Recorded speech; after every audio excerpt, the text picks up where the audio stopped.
a rare and balanced view on politics in today's world. Based on facts, born of rationality, common sense, and logic, providing context on today's events. This is American Perspective with Rick Thomas. Hello, everyone, and welcome to American Perspective. I am your host, Rick. I've got a few things going on today, but the major portion of the program, or at least what I think is going to be the major portion of the program, is going to be dealing with a new controversy that hit about Donald Trump, and in specific with regards to the Logan Act. But we've got a whole bunch of things to get into today. Plus, I have a fantastic pet of the week at the end that you're going to want to hang on to for that. Outlaw Dogs put together a little bit of a storybook pet of the week for us. And unfortunately, let me see, is she in the chat? It does not appear that she has shown up in the chat yet. So, anyway, she put together a video. It was like 5 minutes long. I'm sorry, but I'm not going to play the entire thing. So I just took a couple of screen grabs out of it, and so that's what we're gonna hit out of the pet of the week. Also, too, tonight is, of course, down to business.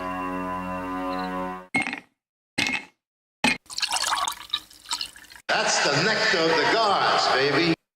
It is Whiskey Wednesday, and for tonight, my drink is the Four Roses single barrel. So there you go. And I don't even see Bonnie, so she's not going to be hopping with that announcement. I also don't see Music Man either, who really enjoys that start. But of course, the whiskey is in my True Grit Roots Network glass. We'll get to that in just a minute, though. First things first, let's all stand, remove our hats, put our hand over our heart, and follow along with Coco, Cam, and Sean in the Pledge of Allegiance. They are up tonight. And for those of you that are not familiar with Sean is normally non-verbally autistic. He normally doesn't talk much. But what he does is whenever he hears the Pledge of Allegiance, of course, he does help to recite it. Unfortunately, he gets a little excited, and so he'll fall back into his nonverbal state. So those are the noises that you're going to hear, but that's okay. That is Sean doing what he does when it comes to the Pledge of Allegiance. So please, once again, if you are of mine, stand, remove your hat, place your hand over your heart, and join with Coco, Cam, and Sean in the Pledge of Allegiance. I pledge allegiance to the flag of the United States of America and to the republic for which it stands, one nation, under God, indivisible, with liberty and justice for all. And I appreciate that. Coco, Cam, and Sean, thank you very much for leading us in that Pledge of Allegiance. If you would like to get your version of the Pledge of Allegiance, please, all you have to do, it's actually really simple. All you have to do is record yourself doing the Pledge of Allegiance in your style, and then, of course, send me the audio file. You can send that to fans@americanperspective.online. That's fans, FANS, at americanperspective.online. And you can do that at any time, and I'll get you in the rotation. Unfortunately, 3 Chevy missed his special guest rendition last night. That's all right. It'll come back up, I promise.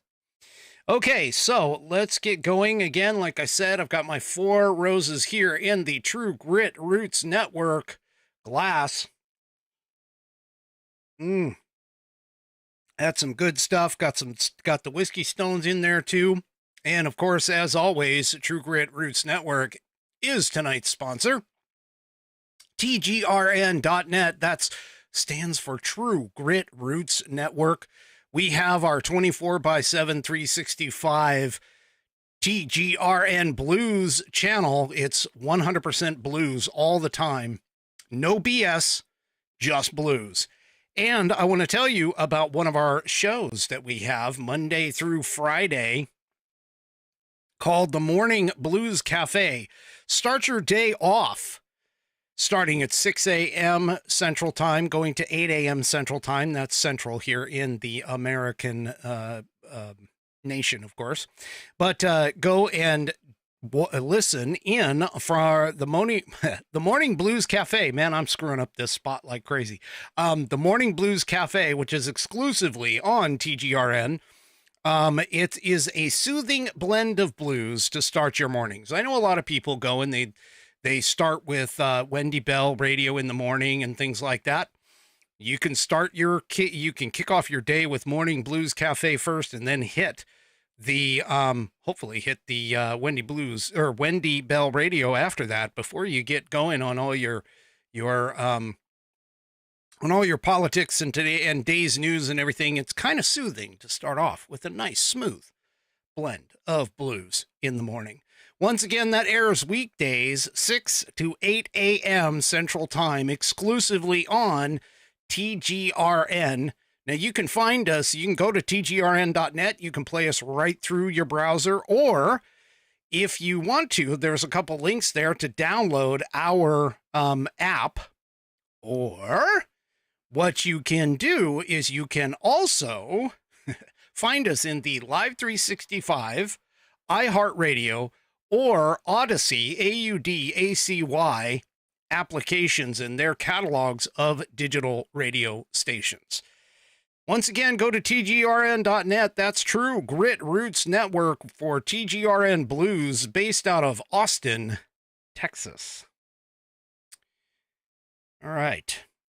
So, first things first, don't know if anybody noticed. I mean, you should have, because it's been plastered all over the place. But the new revised jobs report came out. The Labor Department has actually released key payroll data. And they don't really have any good news for the Biden-Harris administration. Or is it the Harris-Biden administration? Because we all know that Biden and oatmeal brains is not sentient. He's probably still in California, I think. He took off after his abysmal late night speech at the DNC. But here, let me go ahead and show you. They revised it down. Now, I talked about this a little bit last night. Where it could have been revised down to up to as much as 1 million. But they went ahead and revised it down and gave it 818,000 fewer jobs than previously reported. So what does this mean? Well, essentially what this means is that our job market is softer than what they originally called out and what the federal government has been attempting to try and get people to, basically convince themselves that this is a strong economy. We don't have a strong economy. We have a weak economy. And, more so than just inflation. There's all kinds of indications that we are headed for a recession. And that's essentially what this kind of points out too, because as I mentioned on previous shows, we had a rise in unemployment, which kicked off what is called the SAHM rule, the SAHM rule, in predicting, where is it at? There it is. Which is predicting a early recession signal. So the rise in unemployment, and this is going to make it even worse. I mean, 818,000 jobs just vanished. They don't even exist. Okay. They just don't even exist. And, obviously, I mean, the federal government, at least in part, was padding the numbers, trying to make things look better than what they actually are. But what this is going to do with the rise in unemployment, triggering the so-called SAHM rule, it's going to potentially trigger the idea, or it gives you an indication. It's kind of like canary in the coal mine. gives you an indication that we're heading toward a recession, which most of us have been kind of referring to for quite some time, although it's not so much lately. It hasn't been so much of an inflation, deflation, it's been more stagnation, stagflation. We are in a bit of a recession, and that's just the way it goes. But here's the kicker. Now that they've revised the job report down, there's a potential here that because of the softening in the jobs, there is a possibility that the Fed will actually lower interest rates. Now, if the lowering of the interest rate happens in September, like a lot of economists are predicting that the Fed will do, if it does, that means that we are not done with inflation. Because you have to understand, they raised the interest rates in order to try and combat the inflation that they've been dealing with.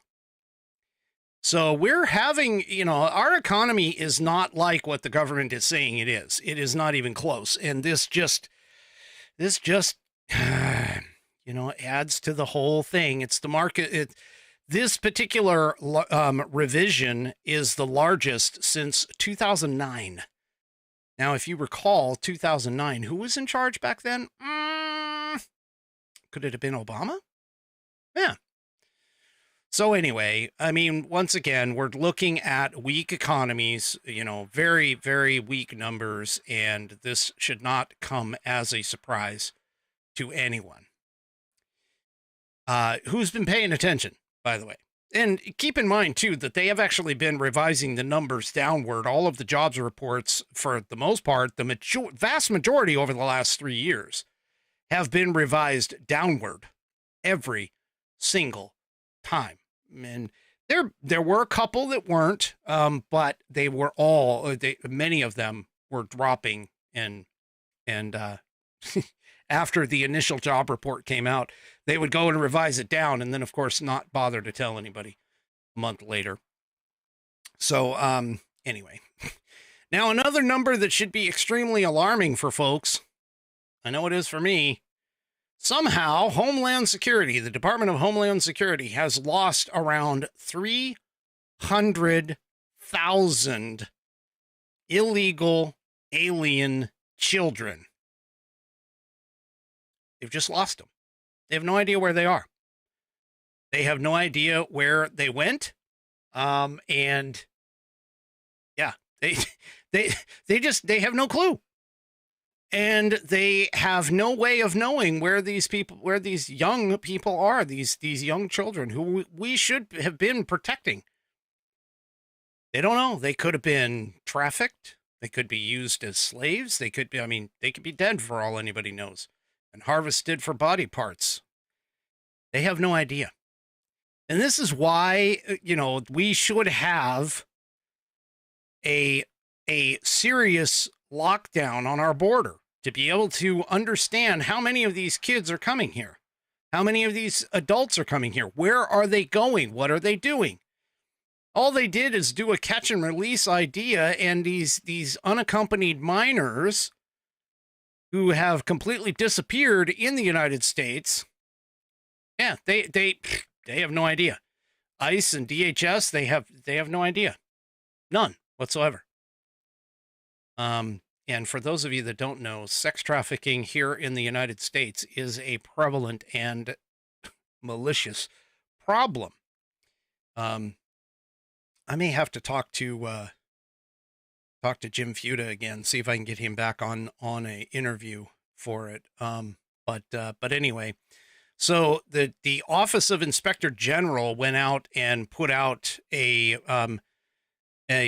report that outlined all of this. And they basically also outlined two types of reasons for why the children are untraceable. First, of course, is that children who have been given a notice to appear for an immigration hearing who have simply disappeared have not fulfilled their legal requirement to attend the hearing. There's about 32,000 such cases of those. And then there's nearly 300,000 children who weren't even given a notice to appear. And while they were supposedly transferred to Health and Human Services, There needs to be more communication between the agencies. For all intents and purposes, they have disappeared into the void. There may actually be another category. This person in Hot Air mentions there's another 100,000 or so who may or may not have future hearings scheduled, and nobody has bothered to check their status. Now, the author does say that he's inferring it. He's not reporting it as fact, but regardless, 320,000 or so missing children. Yeah, that's a crisis. That is a serious crisis. Yeah, all under the Biden administration. Yeah, I think I would rather, honestly, I think I would rather have the political visions of kids in cages than lost children. At least you know where they are. But anyway. Yeah. So they care about the well-being of children. In fact, that was something that Tim Walz has talked about on multiple occasions. I care about the welfare of kids. Yeah. Well, under the Harris administration, they're all gone. There's many of them that are gone. Who knows where they go and what they are doing and what is being done to them. I don't even want to think about. Anyone who has seen the Sound of Freedom movie, that doesn't even, it doesn't even demonstrate the horrors that these kids go through. So, yeah. And yes, Bonnie, I am aware that the cages were Obama's doing, but as I said, they tried to tie that to Trump, and yeah, it failed because it was Obama. But like I said, I think I would rather have them in the cage than not. But anyway, yeah. Oh, just absolutely horrible. Well, one other thing that I've been talking to you guys about for quite some time, and I've actually been pushing it, in referring to folks on X who say, in this particular case, well, this thing isn't happening, but, we're kind of glad that it is, that type of a situation. What it is illegals that are registered. I'm sorry, not illegals. Let me use my phraseology correctly here. Non-citizens that are registered to vote, that are part of our voter rolls, and most likely have voted in past elections. Well, I've shown you statistics from states over and over and over again. I did a whole expose week-long thing about 2 months ago where I talked about it almost every single day as more information kept coming out. I've shown you videos of non-citizens admitting on video to these undercover folks that they have voted in the past, that they were registered, that they have voted, and that they are not citizens of the United States. And the Democrats all seem to say that, oh, this is not happening. It's illegal. Yeah, well, it's illegal to cross the freaking border without cause. And yet, yeah, they still have it happening. Well, this came out in the Federalist. Once again, here's another state. The Alabama Secretary of State finds 3,000 potential non-citizens registered to vote. Yeah. So again, this is a case of, no, it's not happening, but it's awesome that it is because, of course, as I've told you, most non-citizens, especially immigrants, tend to vote Democrat in like an overwhelming majority. We're not even talking like a 60-40 split. We're talking about like a 80-20 or almost 90-10 split in most of these cases. Okay. But Wes Allen is apparently sending these registrations to the state's attorney general for further investigation and possible criminal prosecution. So the Alabama Secretary of State has discovered more than 3,000 potential non-citizens registered to vote in the state. His office is now taking steps to remove the non-citizens from the rolls, I should say. Allen said in an August 13 press release, I will not tolerate the participation of non-citizens in our elections. We have examined the current voter file in an attempt to identify anyone who appears on that list that has been issued a non-citizen identification number. So here's the thing. Again, keep in mind, now this is a state that's actually attempting to clean up its voter rolls. There are several states that are out there, okay, like mine, who don't really care because they're driven by Democrats. They want to keep those Democrat voters so that they can keep them in power. That's what they're looking for. They are looking to usurp the conservative vote over and over and over again, because otherwise they would have voted. It would have been just a no-brainer to vote for the SAVE Act and, you know, get voter ID or request proof of citizenship before you even register to vote. But here they are, they're not doing it, and that doesn't surprise anyone who has their head on straight. So his office found a total of 3,251 registered voters with non-citizen ID numbers issued by the Department of Homeland Security, according to the release. His office is telling local administrators to inactivate,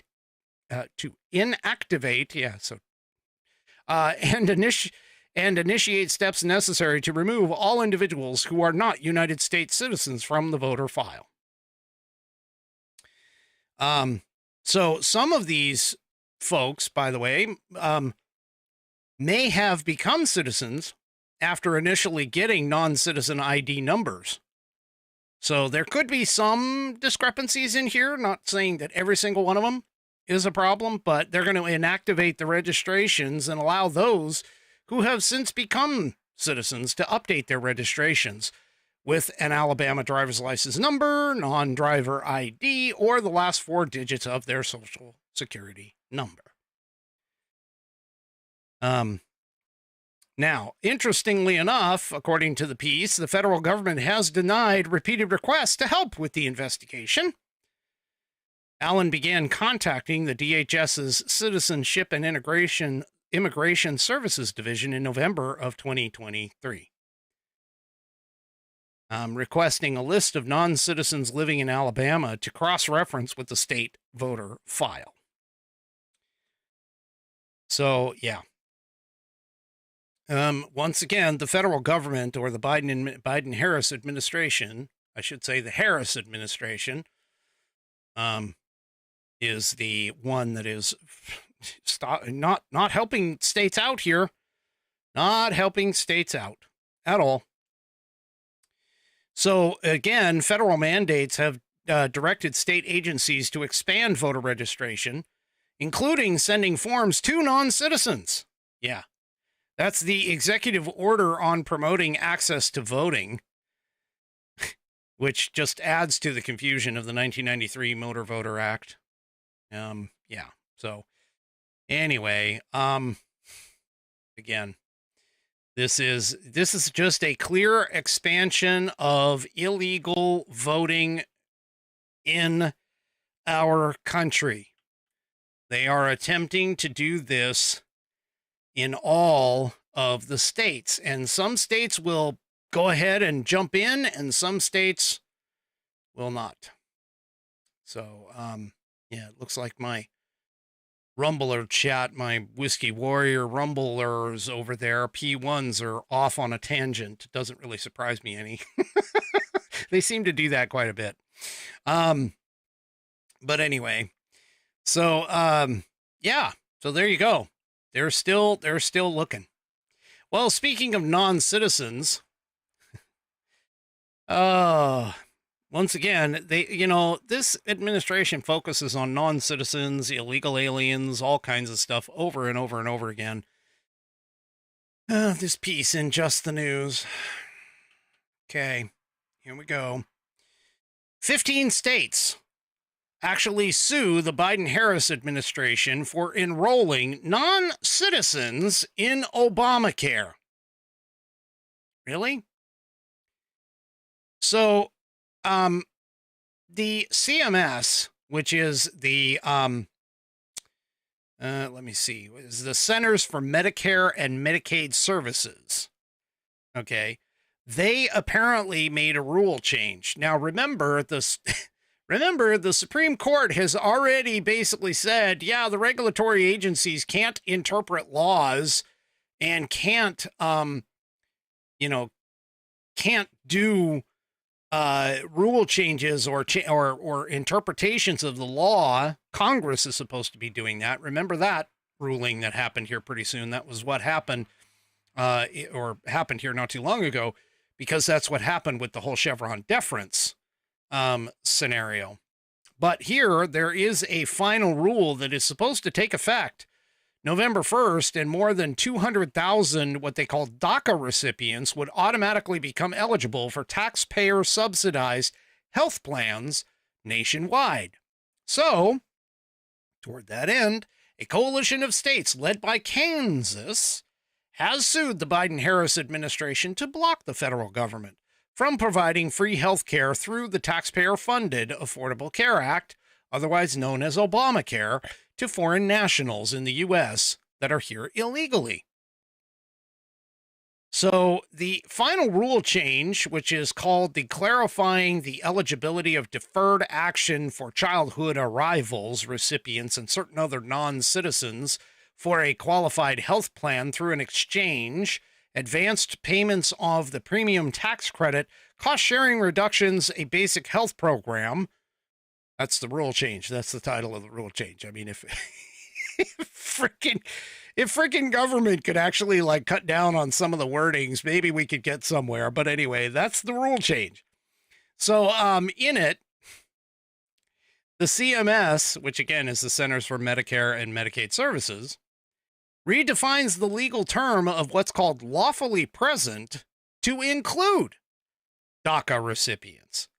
Now, when Congress first enacted, and here's where I think the problem is going to come into play, and if this does make it all the freaking way to the Supreme Court, I think they're going to come down on the side of the states on this one. But here, when Congress enacted the ACA, it limited eligibility only to, quote, citizens or nationals of the United States and aliens lawfully present in the United States. Now, that's the original law, lawyer term for it. Well, by changing the definition of lawfully present to include DACA recipients, now what CMS is doing is enabling them to have access to taxpayer-funded ACA coverage. Now, this violates, just by that rule change, okay, again, this violates the Administrative Procedures Act, which is the federal law that prohibits taxpayer-funded benefits from being given to illegal foreign nationals, and the Affordable Care Act, according to the complaint. So once again, keep in mind, this has to deal with whether or not a regulatory body, such as the CMS, can modify or change a law, interpreting it in such a way that they're doing it without intervention from Congress. Again, this is very similar to the idea of the Chevron deference, which, again, to remind all of my watchers and listeners, the Chevron deference basically meant that if a regulatory body decided an interpretation on a specific law was, one way versus experts in the field who have gone to court and talked about what the law actually should be, that the courts would give deference to those regulatory agencies who are enforcing the law. Well, SCOTUS recently just said, no, that's not going to be the case. If we want to have actual good laws, Congress needs to step up, do their job, and make their law, make the law pretty damn clear. They need to write it better. I mean, that's paraphrasing exactly what happened, but there you go. That's what it is. So Congress has also already limited eligibility coverage and excluded DACA recipients. Additionally, DACA recipients are, by definition, unlawfully present in the United States, the complaint states. Indeed, eligibility for DACA requires unlawful presence in the United States. So, former President Barack Obama created DACA through executive order in 2012. Now, it shielded kids from deportation who were brought into the country illegally by their parents and has been in litigation for close to 12 years. A federal judge has twice ruled that DACA is illegal. The most recent ruling was in a multi-state lawsuit filed by Texas, or led by Texas, to end DACA once and for all. And this was reporting by the Center Square. The U.S. Supreme Court is ultimately expected to decide that case. Now, there are some suggestions that there are 700,000 to 800,000 DACA recipients that live in the U.S. itself. The Los Angeles Times reports there are 578,680 on record with the U.S. Citizenship and Immigration Services as of March of 2023. This is a big deal. If this wins, that will help to cut out some costs that are being funded by the taxpayers for these people. And again, I'm just going to point out, I don't know if somebody can explain to me where in particular inside the Constitution of the United States, under Article 1, Section 8, it states that the federal government is under mandate to provide health care to individuals, not just citizens, but anybody. I would love to hear or have that conversation with you, because I guarantee you it's not part of Article 1, Section 8. And if you want things like healthcare to be covered by the federal government, there is a process to do that. It's called the amendment process in Article 5. That's what it should be. But anyway. All right. Okay, let me go ahead, and I'm just going to take a quick break before I get into this next topic. You know what, folks? If you like what I'm doing, you like the show, you like the topics, you like the stuff that I present to you, do me a favor, maybe start showing off some logo gear. Go and check out my logo gear store, store.americanperspective.online. I've got my shirt on right here.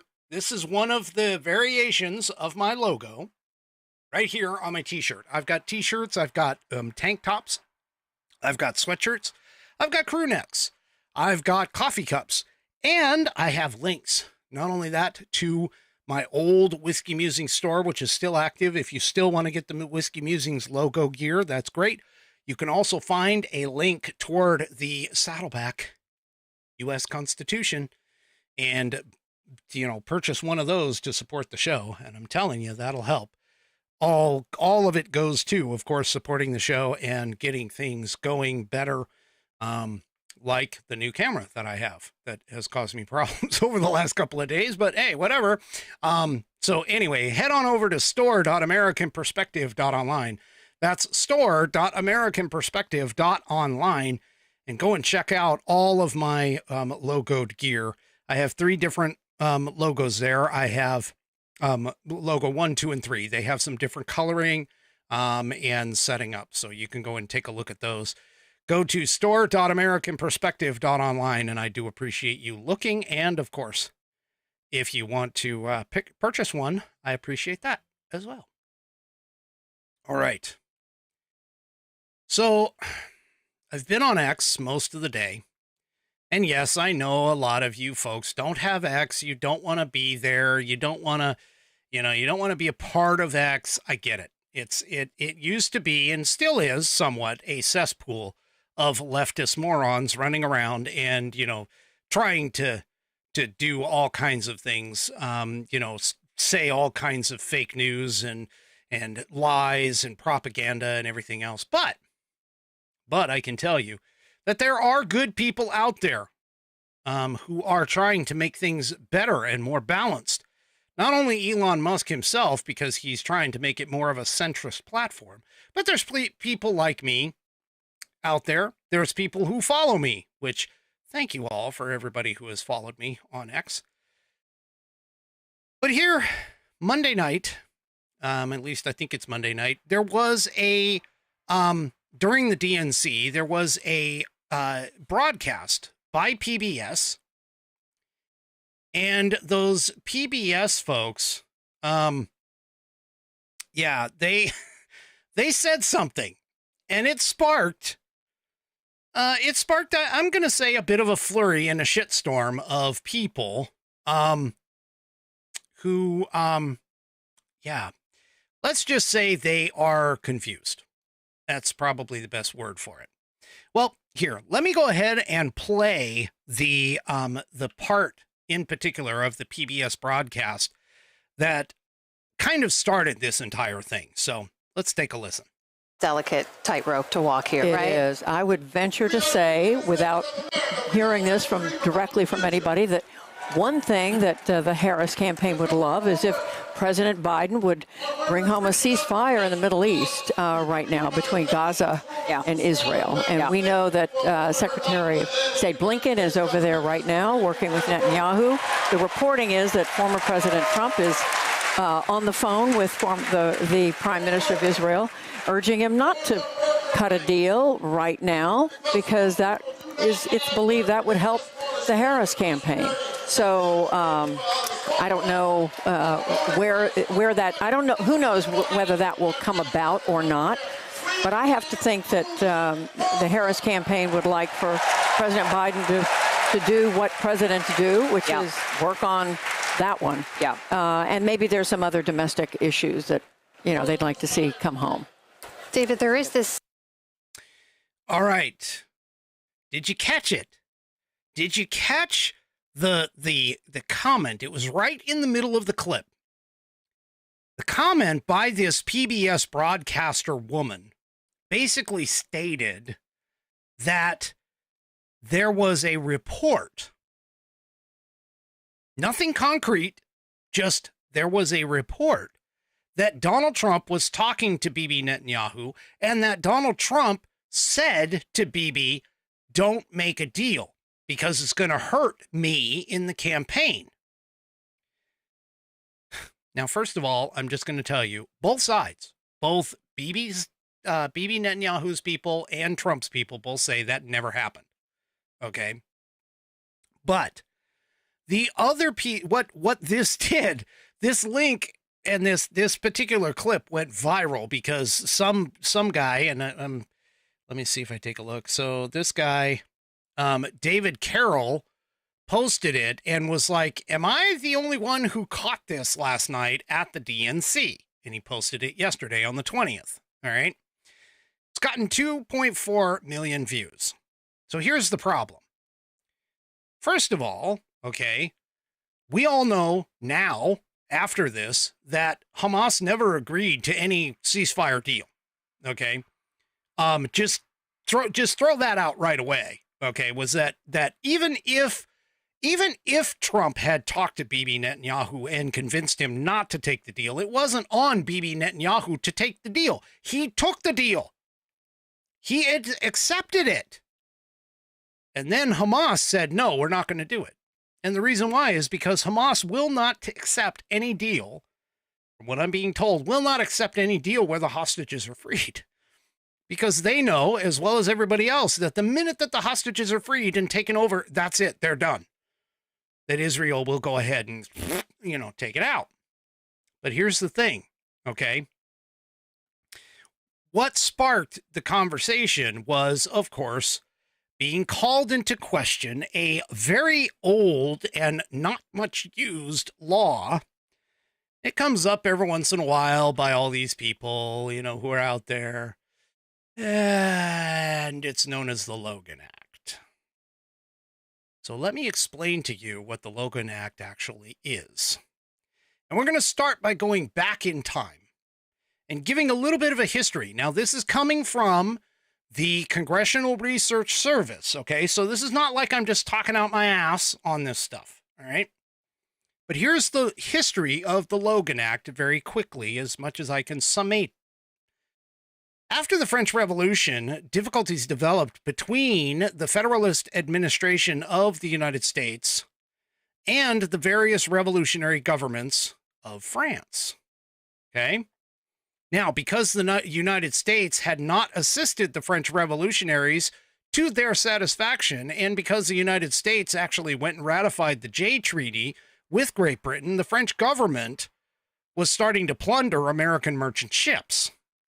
Now, in 1797, President Adams sent John Marshall, Charles Pinckney, and Elbridge Gerry as special envoys to France to negotiate and settle claims and different things because, of course, France was in a dispute with the United States. That's a key, all right? This mission resulted in what's called the XYZ Letters controversy. And its failure led to such strong anti-France feelings in the United States that preparations for war were starting to begin in Congress. So, after those envoys failed and returned, a Philadelphia Quaker by the name of Dr. George Logan, he was a Republican and a private citizen, this is another key, he decided to attempt on his own to go and settle the controversies, probably because of the fact that he had, lost some stuff, maybe, I don't know. But anyway, he received or acquired a private certificate of citizenship from Thomas Jefferson directly, who was at the time the vice president of the United States. Now, if you recall, when Adams and Jefferson were elected president president and vice president, back then it wasn't like two political parties and they were the same party and they worked together. No, it was the president was the one that got the most votes and the vice president was the one that got the second most votes. Whether they agreed with each other or not didn't make any difference at the time. And that, of course, has changed traditionally into now where we vote for a full-on ticket, whether it's a president or vice president. Okay? Now, Logan took off for France in 1798 in June.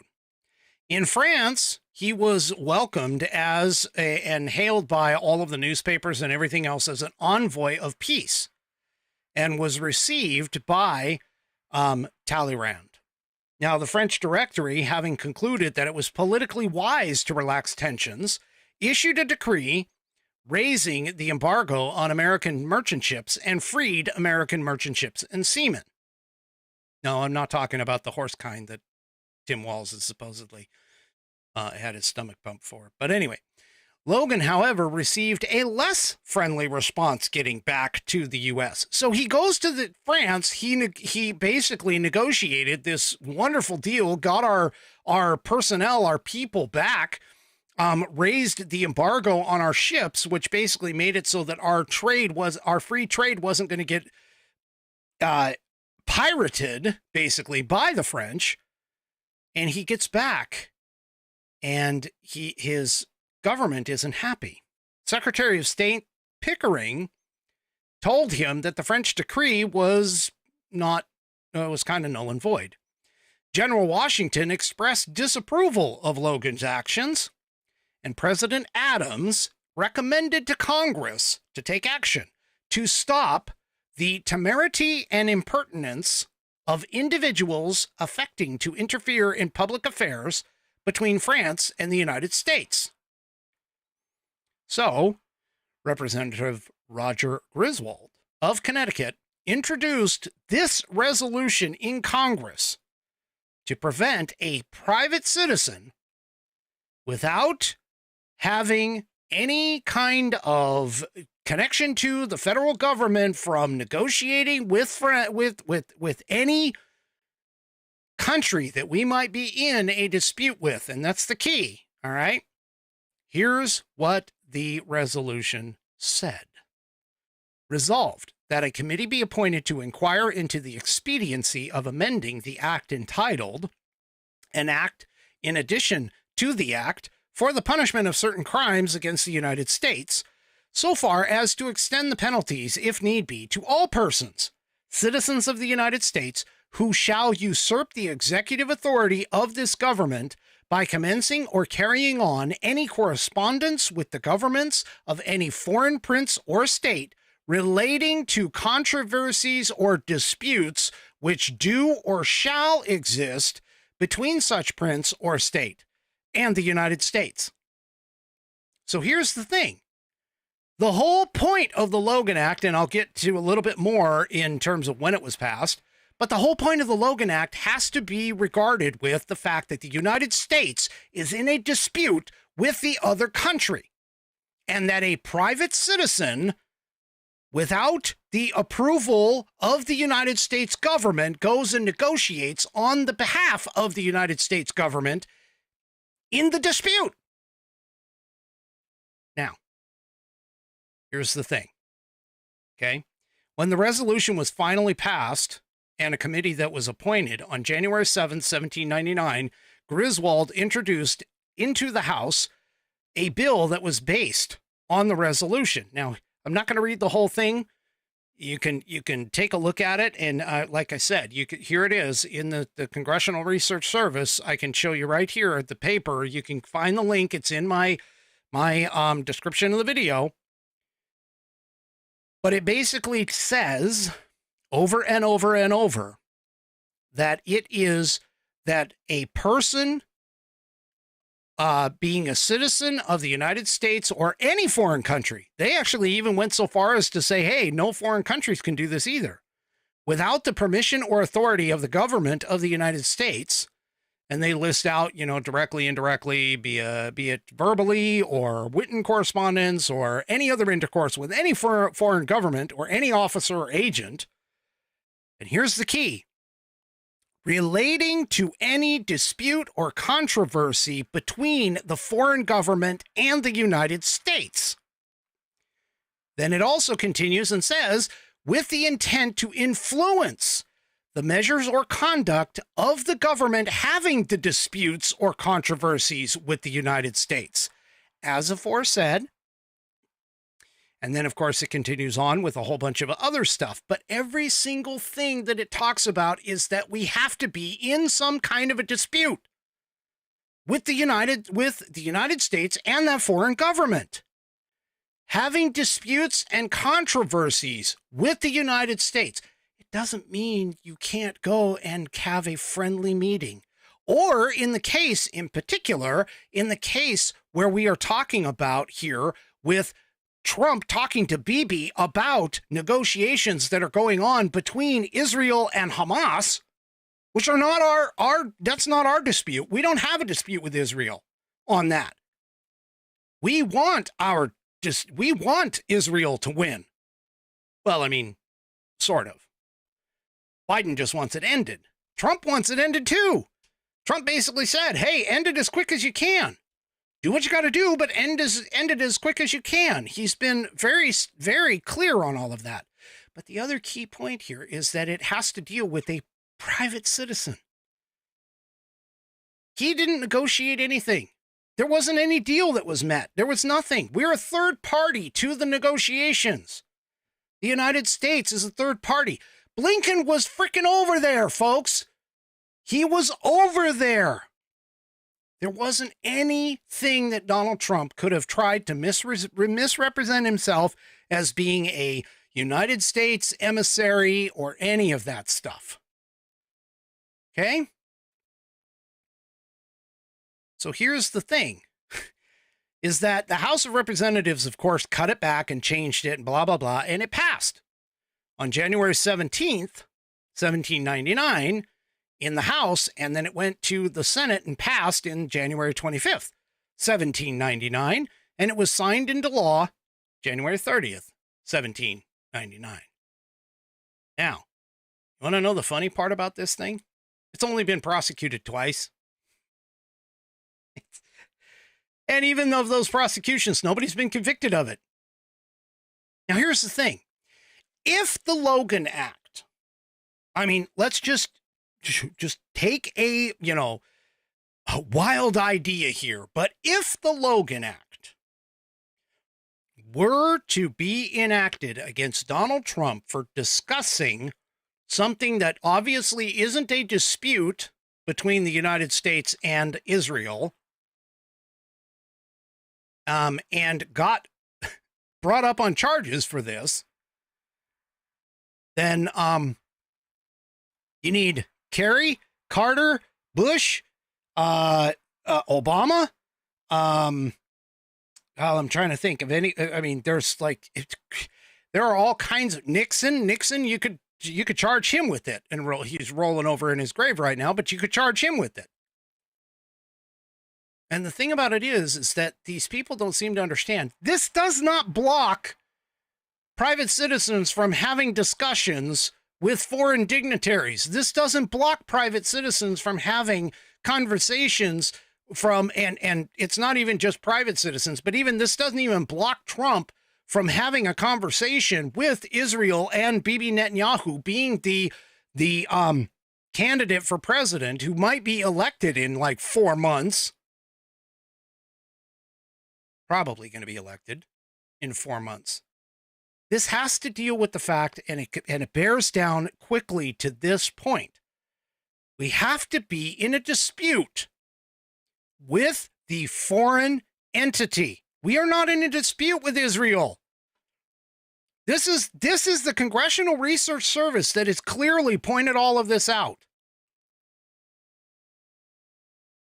Now, there are several judicial references all over the place about references to it. But again, it's only been prosecuted.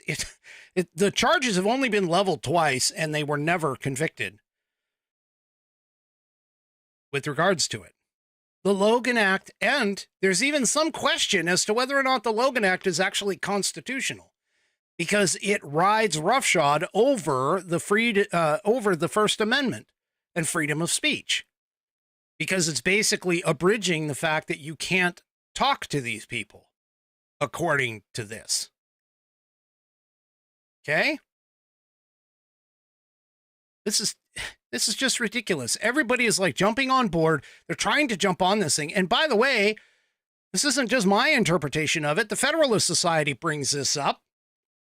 They talk about it, and they basically said that the key elements of the Logan Act are 3 parts. Part 1, a communication with a foreign government. Yeah, Trump did that. Part 2, without authority of the United States. That's in question. But I'm going to say that, yeah, he probably did. Okay, because I don't imagine Biden would say, yeah, Trump, call him up. Once again, part number 3, and this is the big one. For the purpose of influencing the actions of the foreign government in relation to a dispute with the United States or of defeating U.S. policy. I want to know from all of you people, and I'm using that term very, very cautiously, that are over on X, if you can tell me what policy that Donald Trump might have been trying to defeat in conversations with freaking Bibi Netanyahu about a third-party argument between him and Hamas. What U.S. policy was Donald Trump trying to defeat? Especially when Hamas wasn't even at the table in the negotiations. Donald Trump cannot be accused of the Logan Act, period. Well, I take that back. He can be accused of it, but he can't be charged with it. Sure as hell can't be convicted of it. He doesn't meet the qualifications for the Logan Act. It doesn't happen that way. You people don't seem to get it. And I've spent quite a bit of time today just trying to argue with these people because they keep saying, well, the whole point of, defeating U.S. policy. He wasn't defeating U.S. policy. He wasn't defeating it at all. He was basically telling Bibi Netanyahu, if he even said anything at all about it, which, by the way, we have no idea what they actually talked about on the phone. But even if he did, he basically told Bibi, I would imagine, end it as soon as you can. Get it taken care of. These leftist morons are in such a mode in the get Trump, gotta do it now kind of mode. We got to find him because, this is what, 5,386 times that they've attempted to get Trump. Yeah. This is just freaking ridiculous. You have got to learn, people have got to learn the history on these things, and they need to understand the laws that are in regards to this. Now, there is the Congressional Research Service also put together a bit of a summary with regards to a couple of times that have been questioned. One of them, of course, is in regards to a visit that apparently in 1976, a visit by former President Nixon to the People's Republic of China, it was brought up. So they questioned whether or not that would have been a violation of the Logan Act, was Nixon's visit to the People's Republic of China. John Kerry has gone to Iran and negotiated with Iran. So many people, but most of the time it's been alleged by political opponents. It's not been the same party, folks. And that's why. Critics suggested that Ross Perot's efforts to find a missing American serviceman in Southeast Asia has violated the Logan Act. Really? Critics have alleged that former House Speaker Jim Wright violated the Logan Act in his relations with the Sandinista government. And in '84, while campaigning for the Democrat nomination for president, Reverend Jesse Jackson took off to Syria to help the release of a captured American military flyer to Cuba and Nicaragua. Oh, and he also went to Cuba and Nicaragua. Those trips were also brought up by President Reagan at the time, saying that he had violated the Logan Act. Other private citizens, such as Jane Fonda, have also made trips which have been criticized as violations of the Logan Act. Again, you have to be in a dispute with the country that they're going to, and they have to be negotiating or representing themselves as a representative of the U.S. government. It's not even going to happen, folks. It's not, I mean, the Department of Justice should look at this and just laugh and throw it in the garbage. There was a letter in 2015 that was signed by 14 U.S. senators to Iran suggesting that negotiations about a nuclear deal between the president at the time and the Iranian leadership would be an executive agreement that another president or Congress could abrogate. Now, keep in mind, too, constitutionally speaking, the president can enter into treaties with other countries at the advice and consent of at least a majority of the senators present at the time. That's the way the Constitution reads. So the president himself can't enter into any treaties with any other countries by himself without the consent and advice of the Senate, or at least over 50% or the majority of the senators present at the time. These people don't understand how this works. Now, there is a case, the United States versus Peace Information Center, in which the court at the time seemed to suggest that because of the similarities between the Logan Act and the Foreign Agents Registration Act, that both of them are actually constitutional and that they are equally within the field of external affairs in this country and therefore within the inherent regulatory power of the Congress. Yet, people still talk about whether or not the Logan Act itself is constitutional. So, yeah. Trump didn't violate the Logan Act. He just didn't. You can cry about it all you want. You liberal leftist TDS mouth running understanding our laws more. Well, I already said morons, but morons. You can talk about it all you want. He did not violate the Logan Act. The Logan Act is barely even been used at any point in time. And yet all kinds of people have negotiated with other foreign entities. The key is we're not in a dispute with Israel. Doesn't matter. We're not in a dispute with them. We are there negotiating as a third party between Israel and frickin' Hamas. And Hamas didn't even accept the damn deal. They weren't even there. So any conversations mean literally nothing.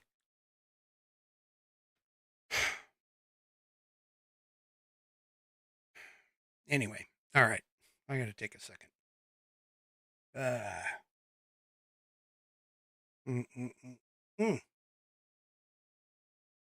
All right, folks.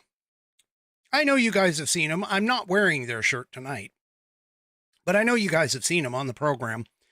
You've seen the wonderful theflagshirt.com shirts that are there that I have. I mean, you've seen like the Don't Tread on Me shirt. You've seen my very colorful and spangly t-shirts, as well as all of the cotton polos that I usually wear when colder weather comes around.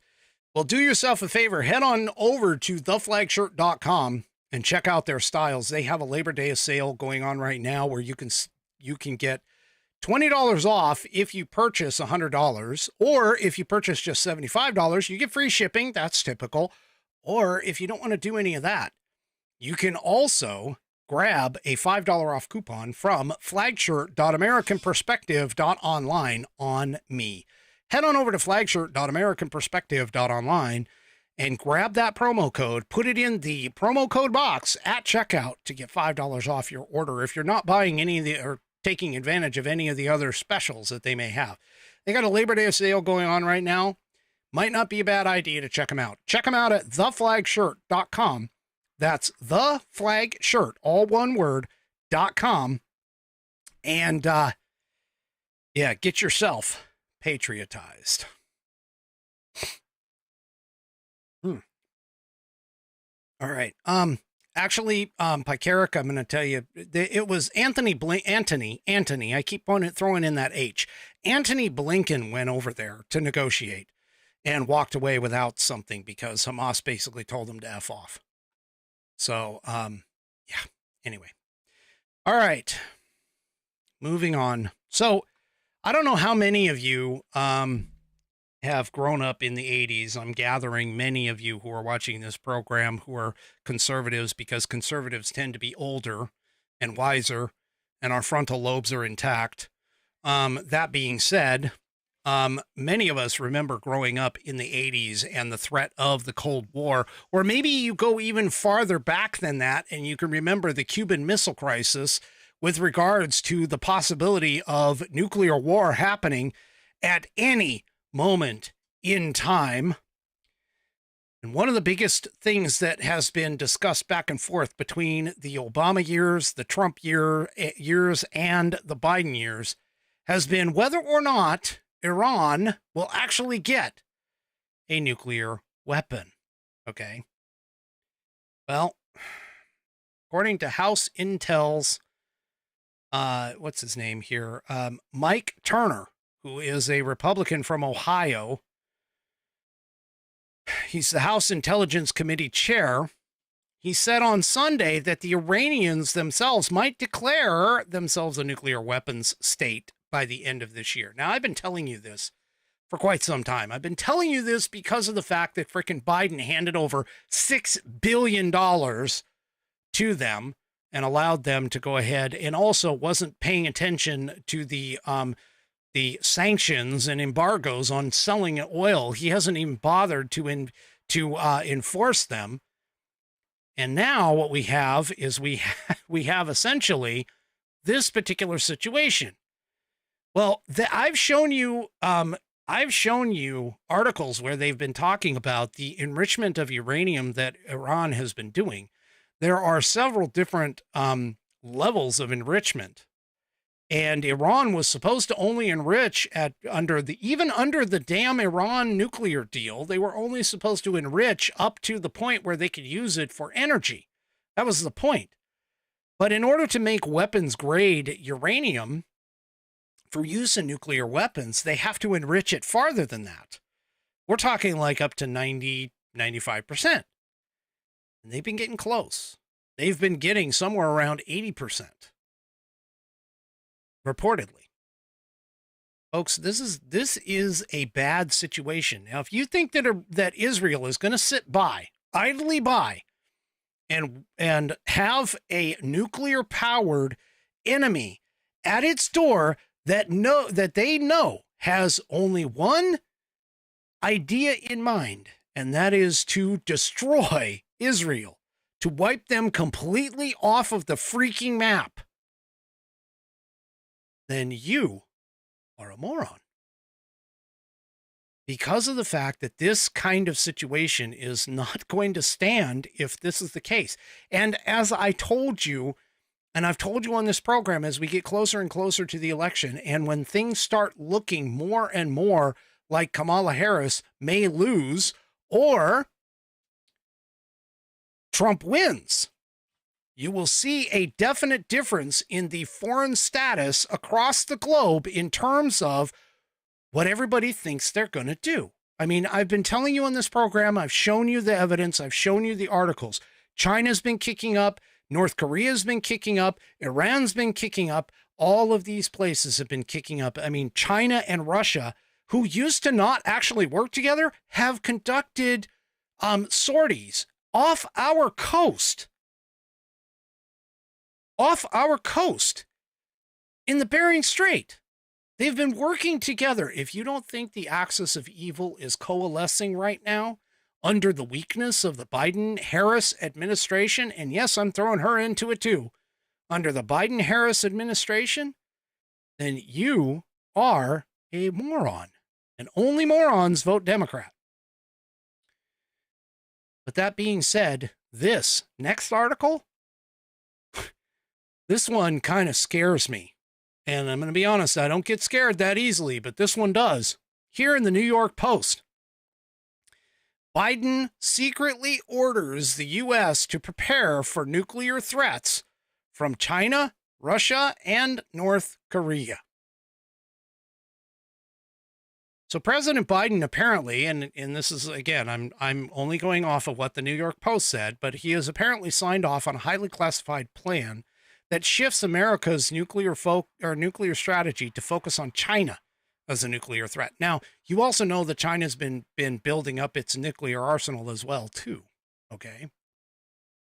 But this particular plan is to prepare for the possibility that China could team up with North Korea and Russia against the U.S., according to a new report.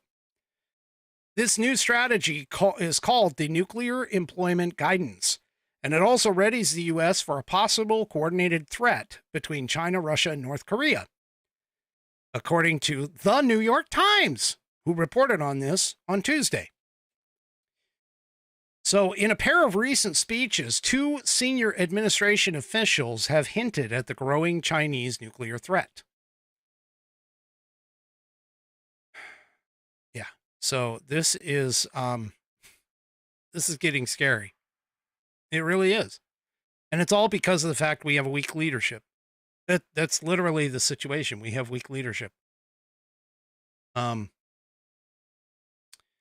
So let's see, who is this guy talking? Vilpin Narang, who was talking this month while he was still acting Assistant Secretary of Defense of Space Policy, said the president recently issued updated nuclear weapons employment guidance to account for multiple nuclear armed adversaries, and in particular, the significant increase in the size and diversity of China's nuclear arsenal. He continued by saying, "My office has begun to provide the department and the Joint Force updated implementation guidance on how to plan and posture our forces for this new environment." He also added during the speech that the U.S. hopes that China engages responsibly on nuclear issues, including transparency and risk reduction, which Washington officials have repeatedly raised with the rival nation. Yeah. So apparently the new game plan is going to focus on deterring Russia, China, and North Korea simultaneously. U.S.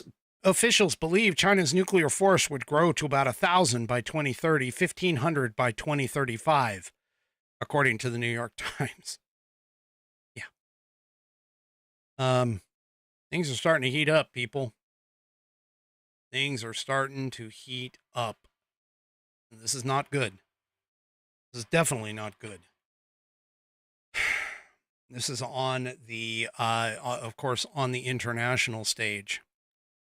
Now, if you think that Kamala Harris, shifting gears a little bit here, if you think Kamala Harris is not socialist or wanting to keep the outside of all of her policies that she clearly has stated in the past that she wants to keep illegals around, she wants to give them all kinds of money and all kinds of perks and benefits and so on and so forth. If you want to see what kind of a socialist hellscape utopia we are headed to become if the Kamala Harris Walz administration comes to pass, you don't have to look very much farther than her home state of California. And believe me, the residents of California, they freaking know. They freaking know that California is turning into a hellscape. Take a look at this. This is in Fox Business. California continues to lose residents to Arizona and Nevada. Job growth in Arizona and Nevada is higher than California itself, with growth rates of 2.3 and 3.3, respectively. So Arizona and Nevada has seen a new influx of residents, particularly from California, according to the real estate site Redfin. Redfin chief economist Daryl Fairweather told Fox Business, people are moving to Arizona and Nevada primarily for the lower cost of living and the plethora of job opportunities. That's a word, plethora. The trend of people moving from more expensive coastal cities, which, by the way, over $1 million for a house in California is the norm. But anyway, such as New York or San Francisco to more affordable states isn't really new.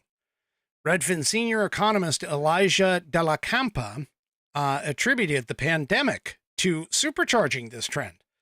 In other words, California's lockdown policies kind of screwed them. People didn't like it. Anyway, so they basically talk about things like jobs, home prices significantly lower in California.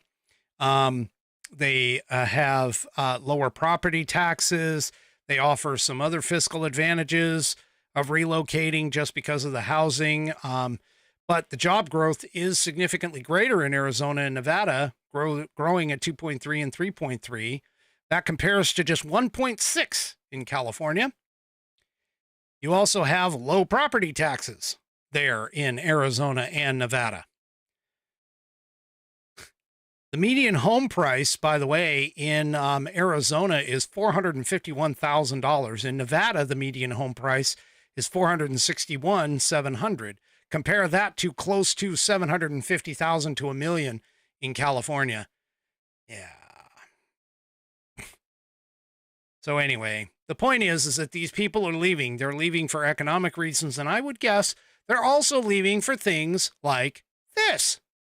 Here in Just the News, California has a bill that they just advanced out of committee that is a zero down, no payment home, quote, loans for undocumented immigrants.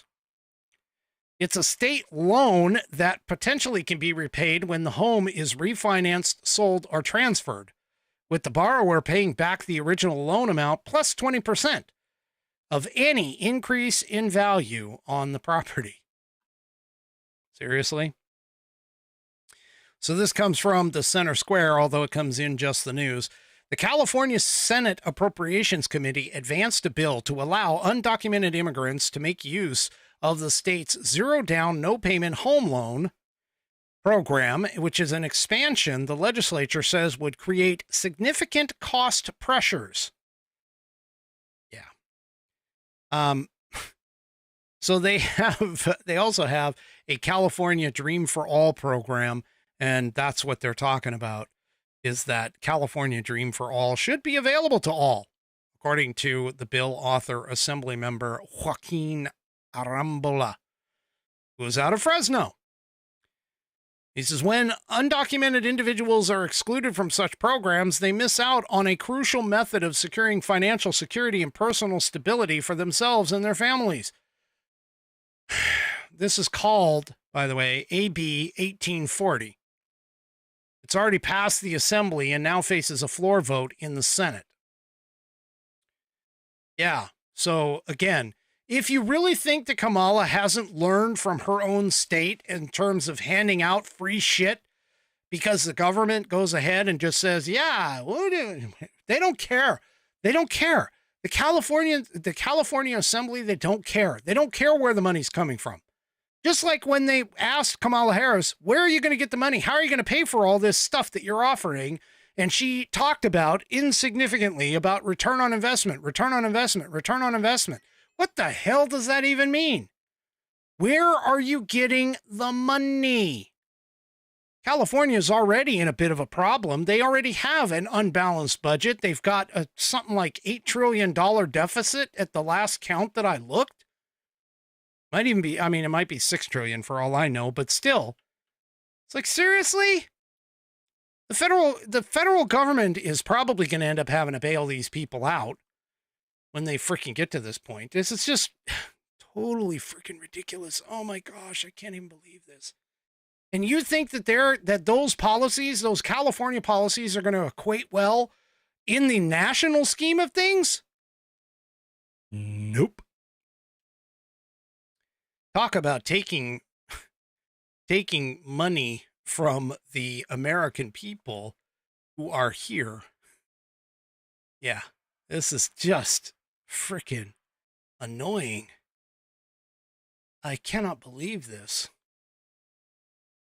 Now, the Appropriations Committee analysis said that this expansion would create unknown significant cost pressures, potentially in the millions, on an annual basis.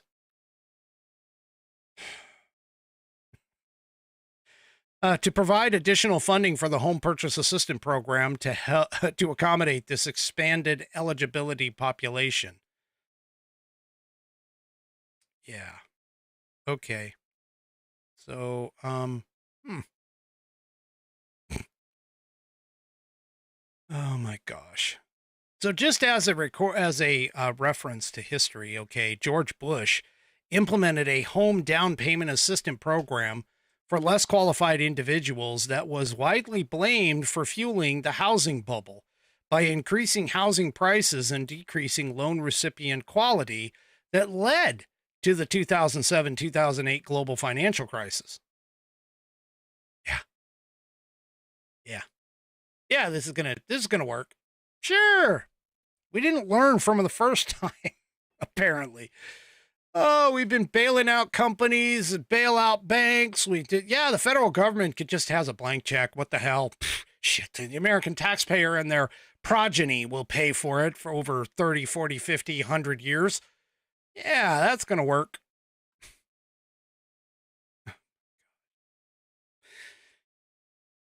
Oh, I'm telling you, folks, if we do not vote Trump-Vance in November, this is not going to happen. We're not going to get our country back. It's going to be gone. All right. So we all know that, Kamala Harris flaked on the September 4th debate that was supposed to happen on Fox.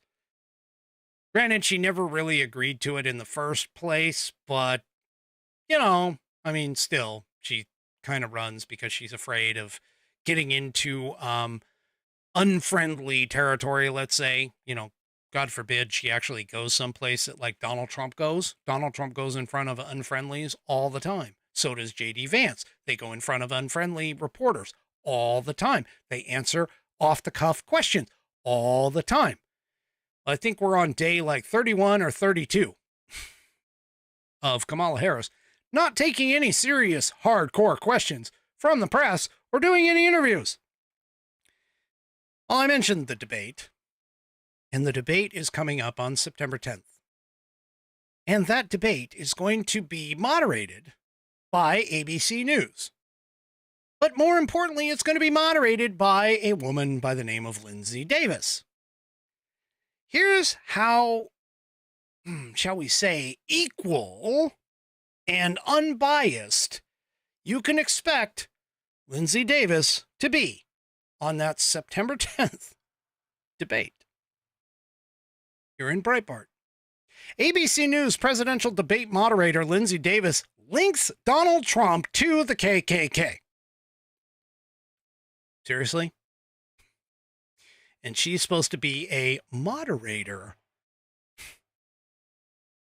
So, she apparently linked Trump to the KKK during an interview on the DNC, at the DNC Monday night. She was speaking to Michigan Governor Gretchen Whitmer, another stellar individual, when she connected Trump to the KKK. She said to Whitmer, as you know, former President Donald Trump is expected to go campaign in Howell, Michigan tomorrow. Many people are aware that a month ago in Howell, KKK protesters marched in the streets with the white robes on and suggested that they support Donald Trump. I'm curious if you make anything about that connection and him going in particularly to Howell tomorrow. Well, Whitmer, of course, being the Democrat snake that she is, seized on the question to conflate Trump with the KKK protesters, calling it a troubling strategy that we see from the other side to divide us and to scare us and to stoke fear and anger. So Davis is the moderator. She's co-moderating on September 10th. You really think that Donald Trump's going to get a fair shake here? I mean, let's be honest. It's not going to happen. This is ABC, of course. It's not going to happen. Okay? Well, of course, everybody jumps on the whole, and this is part of the reason, by the way, where the rehashing of the whole Fine People hoax, and it was a hoax, okay?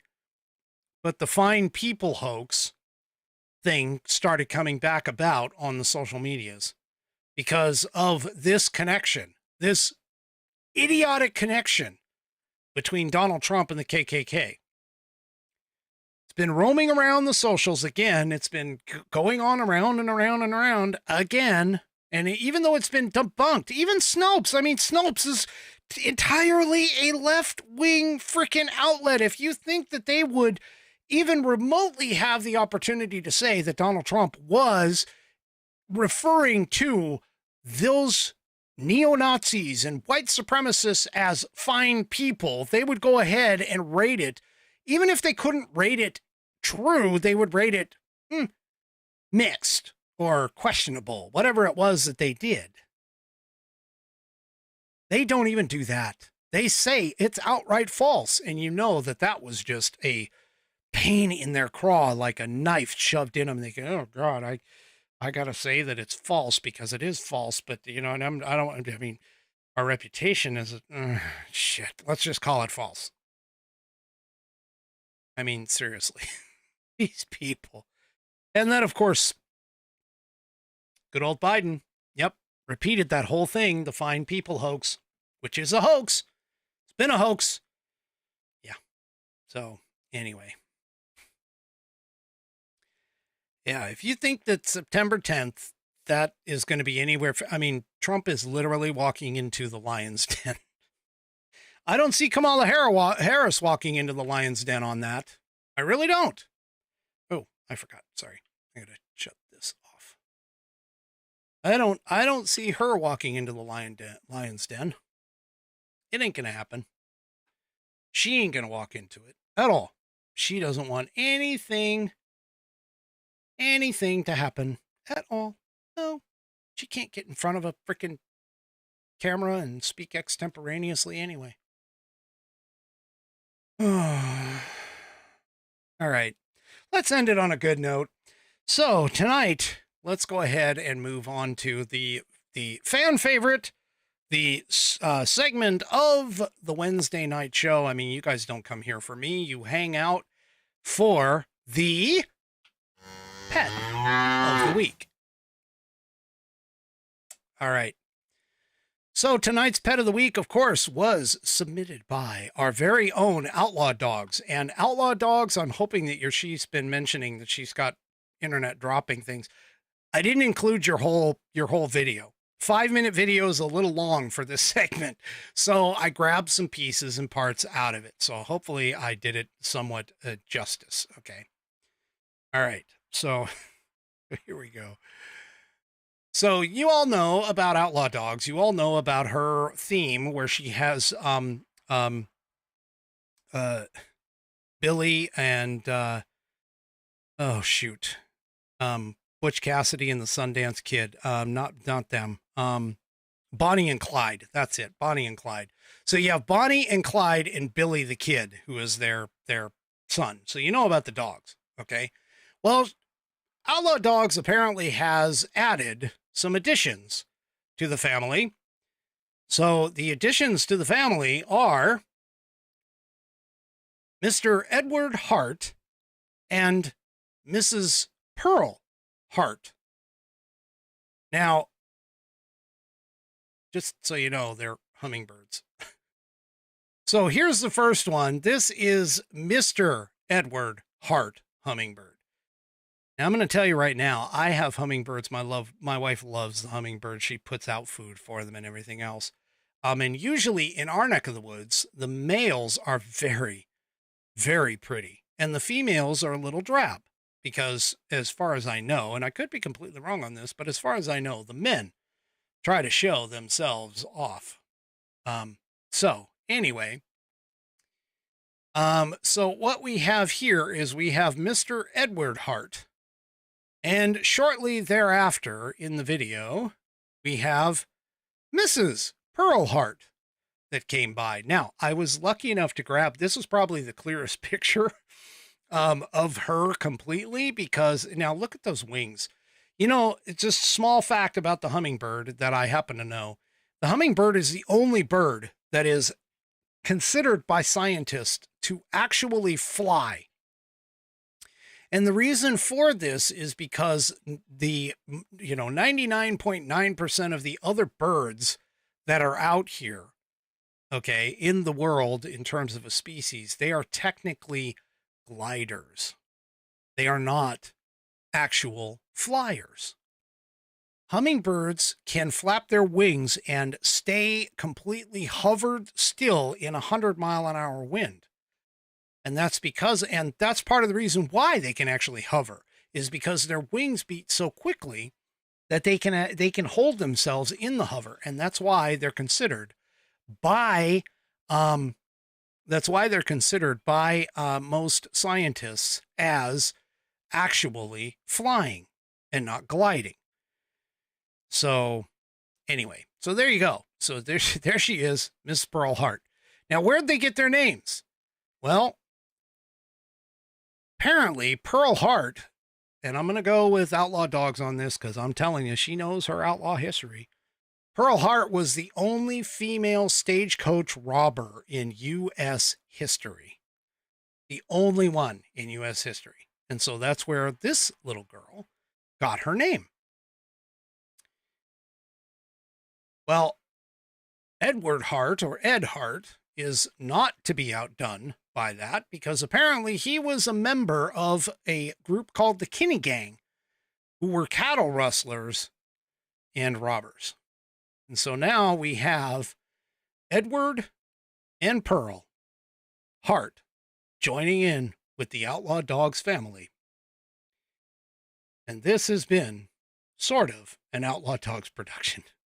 I'm sure she's going to put the video up on her Rumble channel, which you should probably go and check out. But yeah, she She does a great job. She really does. I just, unfortunately, I didn't want to have, a 5-minute video. That was the tough part, was trying to get it in. So there we go. So there you are. That is tonight's Pet of the Week. And that concludes this program. Do me a favor, if you like what I do, head on over to rumble.com, get yourself an account if you don't already have one, and please search up and find the American Perspective channel and hit that green follow button. I'm watching that very carefully. The more follows that I get, the better off I am. I can start to actually maybe market this to real sponsors more. I mean, and not that I'm saying that my sponsors aren't real, but some other sponsors, so you guys don't have the same sponsors over and over again. If you are already on Rumble, do me a favor, hit that thumbs up button and hit those thumbs up on any, or like buttons on any of the other ones, any of my other outlets, because of the fact that all helps these videos get exposure. And I do appreciate that for everything that you do. We will return tomorrow night, 5 p.m. Pacific, 8 p.m. Eastern Time, right here on American Perspective. Have a great rest of your evening. And don't forget, in the words of Toby Keith, never apologize for being patriotic. Good night, everybody. The previous broadcast was produced and is owned by Active Eye Media LLC. All rights reserved.